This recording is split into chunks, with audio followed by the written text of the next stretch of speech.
کوشش سے کم تر کرنا چاہتے ہیں، اس کو برا ثابت کرنا چاہتے ہیں.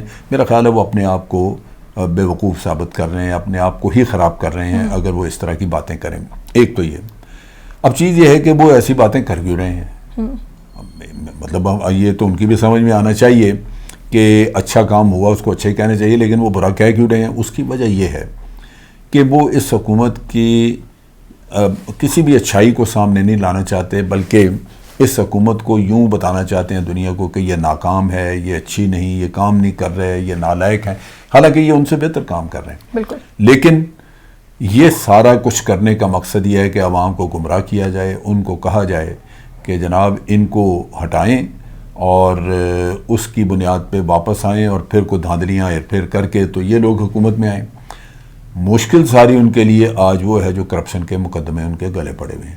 ان سے جان نہیں چھوٹتی جب تک یہ حکومت بیٹھی ہے، اور اس حکومت کو گھر بھیجا جائے تو پھر شاید مقدموں سے جان چھوٹی جائے گی. پھر کیوں، یہاں پہ تو یہ معاملہ عام چلتا ہے. تو ان کو رستہ ایک ہی نظر آ رہا ہے کہ اپنی کرپشن اگر بچانی ہے تو حکومت کی چھٹی کرانی ہوگی. تو اس کے لیے وہ دن رات محنت کر رہے ہیں، کوشش کر رہے ہیں.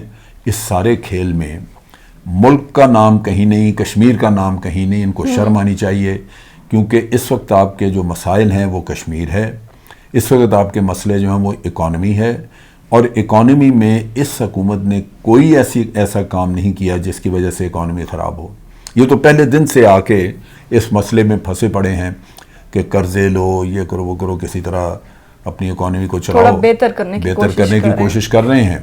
کوئی انہوں نے اتنے عرصے میں کوئی ایسا قدم نہیں اٹھایا جس سے ہم یہ کہیں کہ اکانومی خراب ہوئی. جو بزنس کی حالت بتاتے ہیں کہ باہر بزنس بہت نہیں ہو رہا، کاروبار کم ہے، اس کی بنیادی وجہ یہ ہے کہ حکومت ٹیکس ڈیمانڈ کر رہی ہے. اس کی بنیادی وجہ یہ ہے کہ ہمارے ملک میں جو بزنس، کاروبار اور جو بہت کچھ چل رہا تھا، خاص طور پہ پراپرٹی اور ریئل اسٹیٹ میں، وہ سارا 2 نمبر پیسہ ہے. بالکل. لوگوں نے چوری کا مال رکھا ہوا ہے. وہ آج وہ ڈر گیا لوگ کہ جی FBI پکڑنے کی کوشش کر رہے ہیں، پکڑے نہ جائیں، پیسہ دبا لیا، کاروبار ٹھپ ہو گیا. تو یہ لوگوں کو سمجھنا چاہیے. ہمارے اپنے جو اپوزیشن پارٹیز ہیں یہ گمراہ کر رہی ہیں، لوگوں کو صریحاً گمراہ کر رہی ہیں. سر، خود اگر اس اپوزیشن کی بات کی جائے تو اپنے دور حکومت میں انہوں نے ایک وزیر خارجہ تک مقرر نہیں کیا. اس کے علاوہ جب بھی مودی آتے تھے وہ بغیر ویزا کے آتے تھے، اور یہ بھی سنا گیا کہ جو نواز شریف اور مودی کے درمیان جو بھی بات چیت ہوتی تھی وہ کسی کو بھی معلوم نہیں ہو سکی. وہ انہوں نے کبھی بھی اس کو سامنے لانے کی کوشش نہیں کی جب وہ بغیر ویزے کے آتے تھے. اس پہ آپ کیا کہیں گے؟ دیکھیے، یہ مطلب اب نواز شریف ہیں، ان کا زیادہ بڑی قربت تھی، بلکہ انہوں نے تو بڑی بڑی گھٹیا تقریریں کی جس میں اس ملک کی اساس کو ہی برباد کر کے رکھ دیا. جہاں کہا کہ جی ایک لکیر ہی ہے آپ کے اور ہمارے درمیان، ورنہ تو آپ بھی وہی ہیں، ہم بھی وہی ہیں، آپ کا بھی رب وہی ہے، ہمارا رب بھی وہی ہے، ہم بھی وہی کھاتے ہیں، آلو گوشت کھاتے ہیں، آپ بھی آلو گوشت. یہ وہ گھٹیا باتیں تھیں جو کسی لیڈر کے منہ سے اچھی نہیں لگتی. 70 سال ہو گئے، اب تو 72-73 سال ہو گئے. ہمیں سمجھنا چاہیے کہ بھارت ہے، ہم پاکستان ہیں. ہماری ایک بنیاد الگ ہے جس کی بنیاد پہ پاکستان بنا. پھر بھارت نے جتنا نقصان پہنچایا پاکستان کو، یہ زیب نہیں دیتا کہ ہمارے لیڈر جو ہیں اس نقصان کو بھول کے تو ان کی گود میں جا کے بیٹھ جائیں. ایک کرکٹ میچ تو یہ لوگ بحال نہیں کرا سکے. اب بھارت ہماری کرکٹ کو تباہ کر رہا ہے. باقی چیزیں تو چھوڑ دیں، اکانومی پہ انہوں نے بڑی تباہی پھیری ہے، میں اس کی بات بعد میں کروں گا. ملٹریلی، ڈپلومیٹیکلی، ہر سطح پہ انہوں نے ہمارا نقصان کیا. لیکن یہاں پہ یہ بڑی سیدھی سی بات ہے کہ ایک چھوٹی سی چیز، آپ کرکٹ میچ، یہ پیپل ٹو پیپل کانٹیکٹس ہوتے ہیں. نواز شریف صاحب وہ تو بحال کرا نہیں سکے. بالکل. تو ان حالات میں ان سے کیا آپ تعلق، کیا دوستی رکھتے ہیں؟ اب یہ قربتیں جو نواز شریف صاحب نے بڑھائی ہوئی تھیں، میں یہ تو نہیں کہتا کہ نواز شریف صاحب جو ہیں وہ کوئی خدا نخواستہ غدار ہیں یا کیا ہے، لیکن کوئی مفادات ہوں گے جن کی وجہ سے وہ یہ کرتے تھے.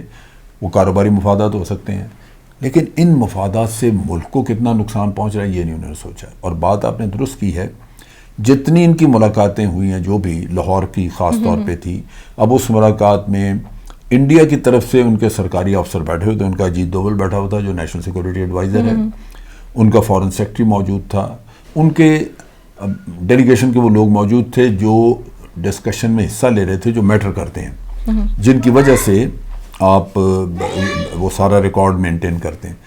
پاکستان کی طرف سے کوئی بھی نہیں تھا سوائے نواز شریف یا ان کے اپنے کو خاندان کے بندے. نتیجہ یہ ہے کہ آج فارن آفس میں آپ کے وزیر اعظم کی ملاقاتیں، ان کے درمیان بات چیت ہونے والی جو بات چیت ہوئی مودی کے ساتھ، اس کا کسی کا کوئی ریکارڈ نہیں ہے کیونکہ کسی نے نوٹ ہی نہیں کی. فارن سیکرٹری کو آپ نے نہیں آنے دیا. فارن سیکرٹری یہاں سے چلے، ان کو رستے سے واپس بھیج دیا. اسلام آباد سے وہ چلے، ان کو کہا جی نہیں آپ کی ضرورت نہیں ہے. اسی طرح national security advisor Nasir Khan Janjua تھے، ان کو بھی واپس بھیج دیا. تو آپ اکیلے جو کچھ کر رہے ہیں سارا آپ نے کیا، وہ اس کی روشنی میں اگر ہم بات دیکھیں تو ایک مشکوک قسم کی میٹنگ ہے. جو سرکاری میٹنگز ہوتی ہیں جہاں وزیر اعظم، سٹنگ وزیر اعظم ملک کا بات کرتا ہے، اس کا ریکارڈ بنایا جاتا ہے، اس میں فارن سیکرٹری موجود ہوتا ہے، اس میں لوگ موجود ہوتے ہیں، جس کی وجہ سے آپ ریکارڈ پورا تیار کرتے ہیں. بند کر لینا.